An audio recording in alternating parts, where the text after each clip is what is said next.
සතුට පිරුණු සුබම සුබ දවසක් වේවා. මම ඉතින් ආයෙත් අලුත් ලොග් එකක් අරගෙන ඕගොල්ලෝ හම්බ වෙන්න ආවා.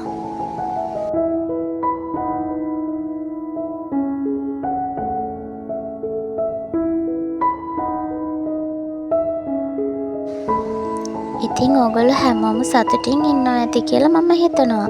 මම අද ව්ලොග් එකෙන් කතා කරන්න හිතාගෙන ඉන්නේ අපි එළවලු නරක් නොවී කොහොමද ෆ්‍රිජ් එකට අහුරගන්නේ කියලා.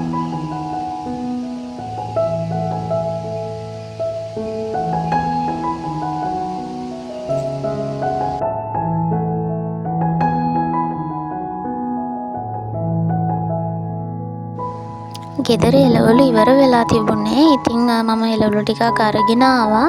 මට හිතුණා ඔයාලත් එක්ක මේ එළවලු ටික ෆ්‍රිජ් එකට අහුරගන්න. අපි බලමු කොහොමද මේවා අහුරගන්නේ කියලා.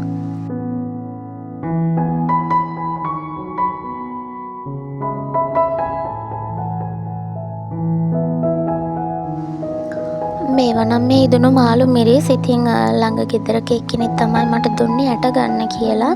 ඉතින් මං හිතාගෙන ඉන්නවා ඒ වගේ ඇට අරගෙන ආපහු පැල කරන්න.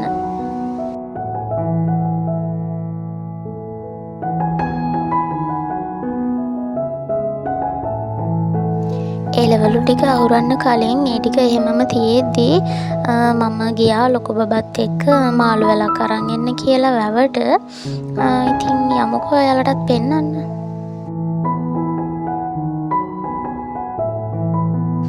ඔය ඈතින් පේන්නේ ලුණු වගාවක්. ඔයාලට පැහැදිලිව පේනවද දන්නේ නැහැ.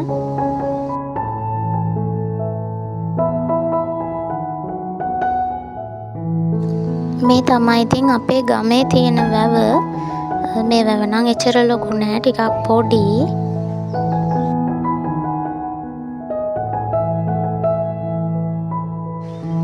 අපි ඉතින් ඊයේ හවසත් ආව මාළු බලන්න. ඉතින් ඒ වෙලාවේ නම් තිබුණේ නැහැ.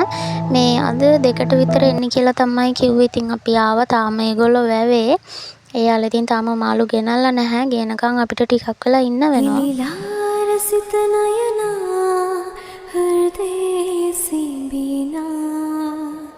කෝල නීල වදනා සාන පිනනා. ඔන්න දැන් එයාලා ගොඩට ආවා. ඇවිල්ලා ඉතින් මාළු දැලෙන් මාළු ගලවනවා තමයි ඔය පේන්නේ. බලන්නකෝ දඟලනවා. ඔන්න ඉතින් ඔරුවකුත් ආවා ඒත් එක්කම ගොඩට. අපි ඉතින් මාළු අරගෙන ආපහු ගෙදර එන්න ආවා. මේ ඔයාලා දකින්නේ මේ ගහක් උඩ පැලක් තියෙනවා. ඉතින් මොකද මේ පැත්තට මේ අලියෝ එනවා. ඔය පේන වෙල්යාවෙන් එහා පැත්තේ තමයි අපේ ගෙදර තියෙන්නේ. ඉතින් මිනිස්සු හරි මහන්සි වෙලා තමයි ගොවිතැන් කරන්නේ. මොකද අලියෝන්ගෙන් ආරක්ෂා කරගන්න එපා. මමයි ලොකු බබයි දෙන්න ඉතින් ওই විදියට ගෙදර යන ගමන් තමයි ඔය ඉන්නේ. එයාට දැන් බඩගිනිත් කිව්වා ටිකක් ඉතින් වේගෙන් යනවා. ඉතින් බඩගිනිලුනේ.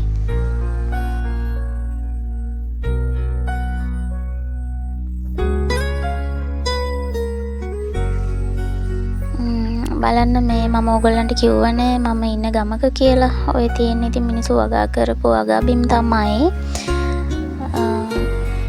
දැන් නම් ඔය අපේ ගෙවල් වල කිට්ටුව පාරේ තමයි ඉන්නේ. ගෙදරට යන පාරේ ඔය ඇලක් යන්නේ. ඒ ඇල මහ ඇල. මේ ඒකෙන් තමයි වැවෙම වලට වතුර ගෙනියන්නේ.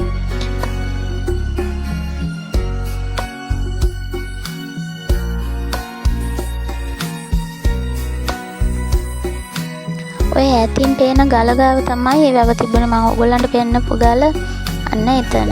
ඉතින් ඔය උතනින් එහා පැත්තේ තමයි මේ වැව තියෙන්නේ. දැන් මේ අපි ගෙදරට හරවන තැන තමයි ඔය ඉන්නේ.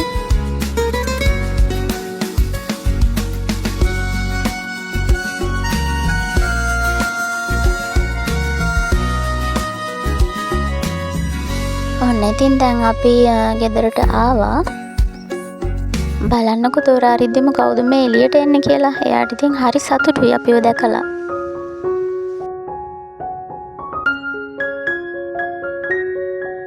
මේ බලන්නකෝ මාළු දඟලන හැටි. මට ඉතින් හරි දුකත් හිතුණා.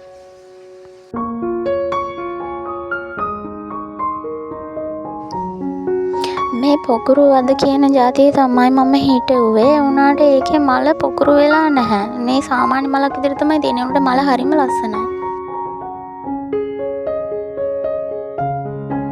අපි ඉතින් දැන් එළවලු ටික අහුරගමු. ගෙඩි ජාති නම් මම මේ විදිහට පත්තර කොළවල උතලා තමයි ෆ්‍රිජ් එකේ යටම කොටස තමයි දාන්නේ. අර බක්කියක් වගේ තියෙන කොටසේ. ඒවා ඉතින් අපිට ටිකක් කල් තියාගන්න පුළුවන් ජාතිනේ. හැබැයි ඉතින් අර පත්තරවල කිව්වට සුදු පත්තරවල උතනවා නම් හොඳයි. මට අද සුදු පත්තර ගෙදර තිබුණේ නැහැ. ඒවා ගන්නවා නම් ඉතින් කිලෝමීටර් 3ක් විතර එහාට යන්න ඕනේ. ඉතින් මම දැනට මේ කැලෙන්ඩර් කොළවල උතා ගත්තා. පස්සේ සුදු පත්තර ගෙනල්ලා ඒවල උතලා දානවා කියලා හිතාගෙන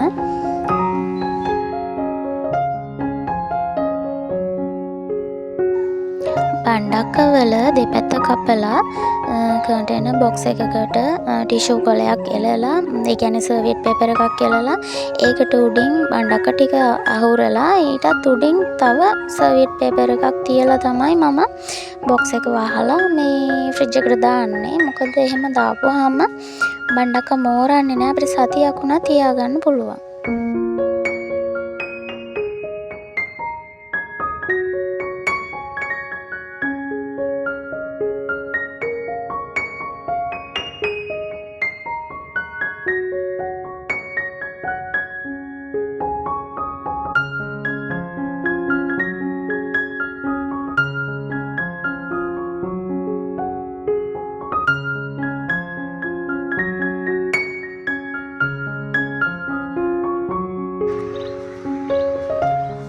ඔය තියෙන්නේ නම් මුරුංගා එක නම් මම ෆ්‍රිජ් එකට දාන්නේ නැහැ.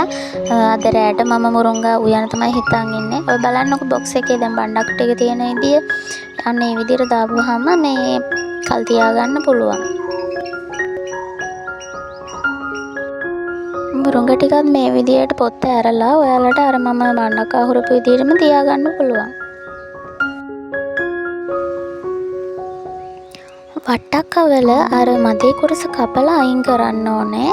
ඒක තිබුණොත් තමයි මේ වට්ටක්ක නරක් වෙන්න බලන්නේ. ඒක අයින් කරපුවාම අපිට මේ ටිකක් කල් තියාගන්න පුළුවන්. මං ඉතින් මේ විදිහට කෑලි කපලා අහුර ගන්නවා. එළබටු වල මම නැට්ට කොටස අයින් කරනවා. නැට්ට කොටස අයින් කරලා මේ ඊට පස්සේ තමයි මම බොක්ස් එකකට දාගන්නේ.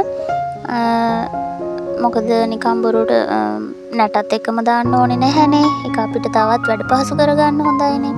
ඉතින් බතල නම් මේ මම පොත්ත අරගන්නේ නෑ. එහෙමම දානවා. එහෙමම පෙට්ටියකට දාලා තමයි තියන්නේ. කොහිලත් මම කෑලි කෑලි කපලා බොක්ස් එකකට දාලා අරන් තියාගන්නවා. පස්සේ තමයි සුද්ධ කරන්නේ.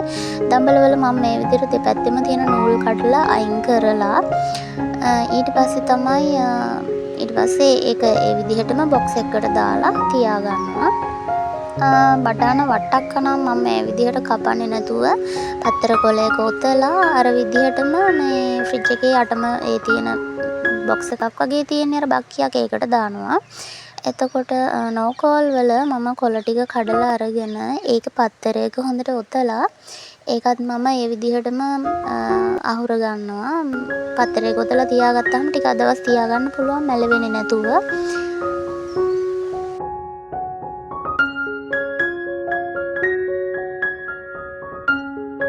බොක්ස් වල දාගන්නවා කිව්වට මේ ඔය එළබටු එහෙමත් මම අර ටිෂු එකක් එලලා ඒ විදිහටම තමයි අහුර ගන්නේ.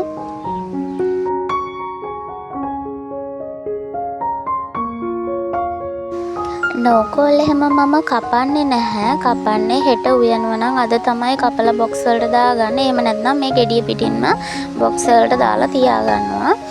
මගේ බොක්ස් ටික ඉවර වුණා. මම ඉතින් අයිස්ක්‍රීම් පෙට්ටියකට මගේ නෝකෝල් වල දාලා මම ඒකට මේ විදිහට නම ගහලා සෙලෝ ටේප් කරලා තියාගන්නවා. නැත්නම් මට හොයන්න බෑනේ. මම දෙහි කල් තියාගන්නේ මේ විදිහට පොල් තෙල් චුට්ටක් අතේ දවටගෙන ඒක දෙහි ගෙඩිය හොඳට අතුල්ලලා ඊට පස්සේ අර විදිහටම කන්ටේනර් බොක්ස් එකකට සර්වියට් පේපර් එකක් එලලා ඊට පස්සේ ඒක උඩින් දෙහි ටික අහුරලා ඊට පස්සේ අර උඩිනුත් සර්වියට් පේපර් එකක් තියලා වහගන්නවා. එහෙම තියෙනකොට මාස 3ක් වුණත් අපිට දෙහි කල් තියාගන්න පුළුවන්.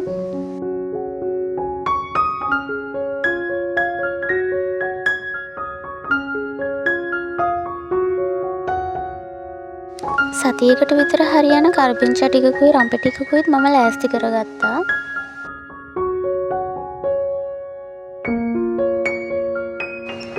මාළු ටිකත් සුද්ධ කරලා ඉවරයි. ඉතින් ඒක වේල් ගානට හරියන කොටස් කරලා උඩ ෆ්‍රීසර් එකට දාන්න ඕනේ.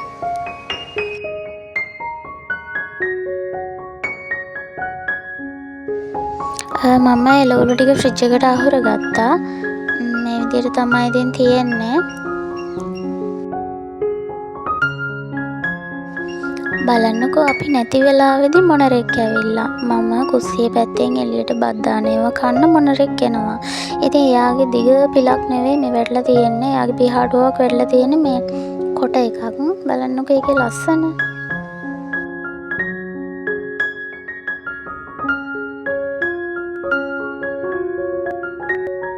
ඉතින් මගේ වීඩියෝ එක මම මෙතනින් නතර කරනවා. මං හිතනවා ඔයාලට ප්‍රයෝජනවත් දෙයක් ගන්නට තියෙන්නේ නැති කියලා. ඉතින් ඔයාලා මගේ වීඩියෝ වලට කැමති නම් ලයික් කරන්න, ෂෙයා කරන්න, කමෙන්ට් කරන්න, සබ්ස්ක්‍රයිබ් කරන්න කියලා ඉල්ලනවා. සතුටින් පරිස්සමින් ඉන්න. ගිහින් එන්නම්.